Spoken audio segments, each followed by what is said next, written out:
Hello guys! Hello! This is for Libra. Welcome dito sa aking channel, Libra. Alamin natin kung anong messages, vibration, goodbye, energy para sa lahat.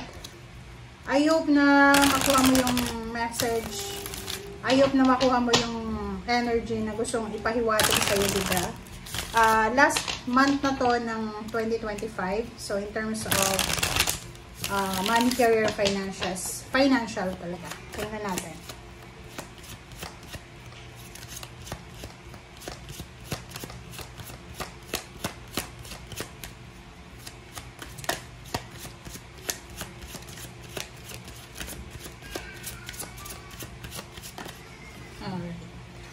Okay, first two cards natin, Libra, is a wise leader and traveling lightly. Simplify life. Wow. Okay, are you a parent? Parent ka ba? Parents kayo? Ano ba? Barangay captain? May katungkulan ka sa komunidad? Breadwinner? Panganay sa pamilya? Kasi, Libra, sinasabi ng baraha dito na meron kang kailangan na gawin para i-lead, para maging leader sa paligid mo, sa either family yan, trabaho, team, or kung ano pa man.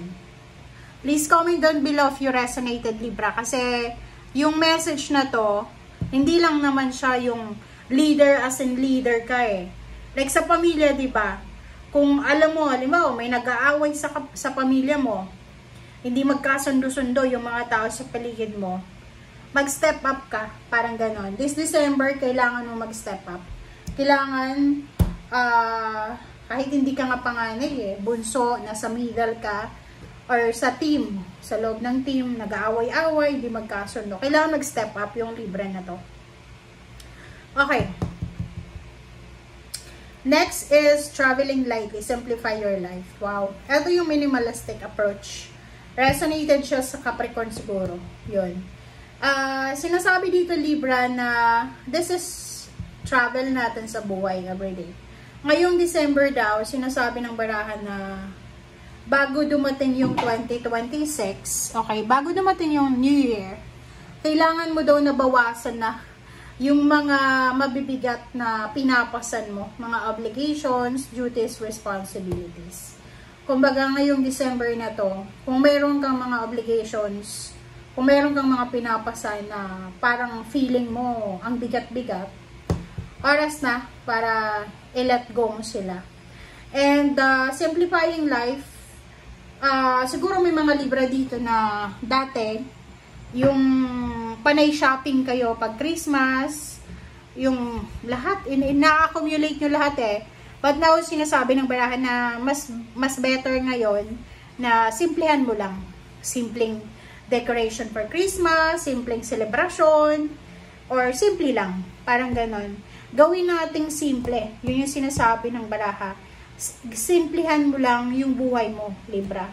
Okay? Pagpasok ng 2026, sinasabi na bagong Libra to. Simple lang. Normally, yung mga Libra, talagang simple lang sila. Sila yung pinaka-humble,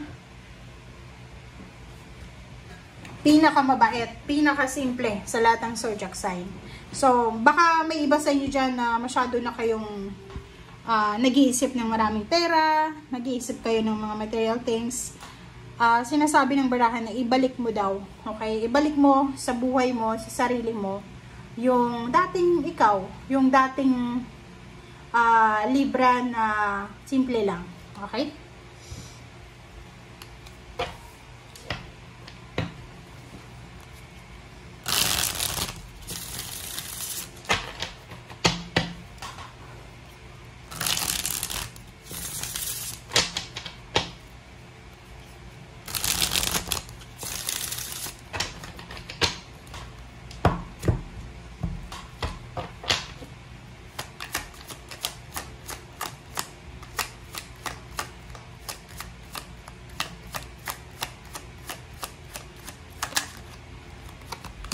Okay, Six of Swords.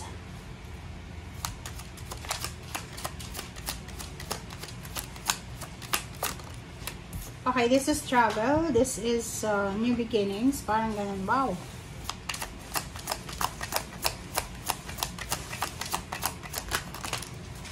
Okay, Nine of Wands. And Ten of Swords.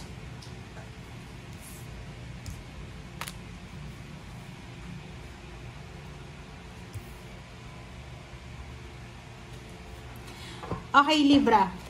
Yung Six of Swords mo dito, this is the manifestation dito ng traveling lightly. Parang sinasabi ng barahan na kung literal kang lilipat ng bahay, magta-travel ka, or literal kang may tinataka ka ngayong journey, kailangan daw, ano lang, light lang tayo. Magpaka lang ng lights. Like for example, lights talaga, light. Like, halimbawa, kung yung travel mo is for 1 week, yung damit madalhin mo is for 1 week lang. Parang ganon. Okay? Take care of your body. Kasi the Empress is here.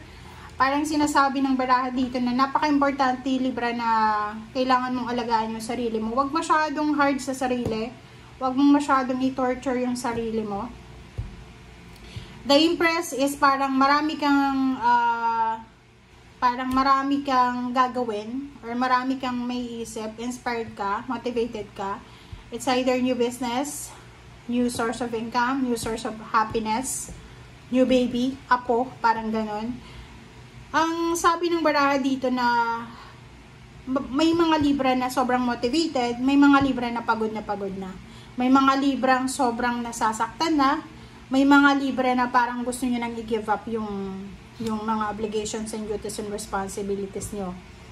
Ang Strength card na yan, sinasabi ng barahan na magpakatatag ka daw. Unahin mo yung sarili mo eh. Kasi kung makikita mo, kung babae kang Libra, as a parent ka, nanay ka, beacon ka ng pamilya mo eh. Ikaw yung strength nila. So, kung alam mo na mabigat na yung mga pinapasan mo na obligations, ibaba mo na. Kasi ikaw din naman ang magsasuffer niyan. Meron dito na posibleng nag-aaway-away because of money. May mga tao na pwedeng mag-away dahil sa pera. Meron ditong mag-aaway-away because sa sasakyan, parang ganon. Meron ditong mag-aaway-away because of financial, parang ganon. So, you need to be strong, Libra, kasi para kang para kang nasa gitna. Nasa gitna ka ng mga nag-uumpugang bato. It's either nag-away yung anak mo, yung asawa mo, yung 2 anak mo, yung 3 anak mo, yung manugang mo, parang ganon. So, yung King of Swords, sinasabi ng baraha, dapat maging fair ka. Yung direction mo is dapat fair lang. Limawa, kung yung nag-aaway yung anak mo, wala ka dapat na favoritism. Kung halimbawa nag-aaway yung manugang mo, ganun din. Dapat wala kang nasa center ka lang. Okay? And sinasabi ng baraha na if you are looking for a job, may mga Libra na parang naghahanap kayo ng trabaho, medyo mahihirapan ka. Ngayong buwan ng December kasi masyadong competitive, and sinasabi ng baraha dito na kailangan mo munang mag-focus sa sarili mo ngayon. Okay? Yun yung pinaka-importante, yun yung pinaka-highlight ng baraha mo sa ngayon. You need to take care of your body. Pag pagod ka na, magpahinga ka. Pag ayaw mo na, i-give up mo na. Pag ayaw mo na, pahinga ka. Okay? Thank you guys. Bye!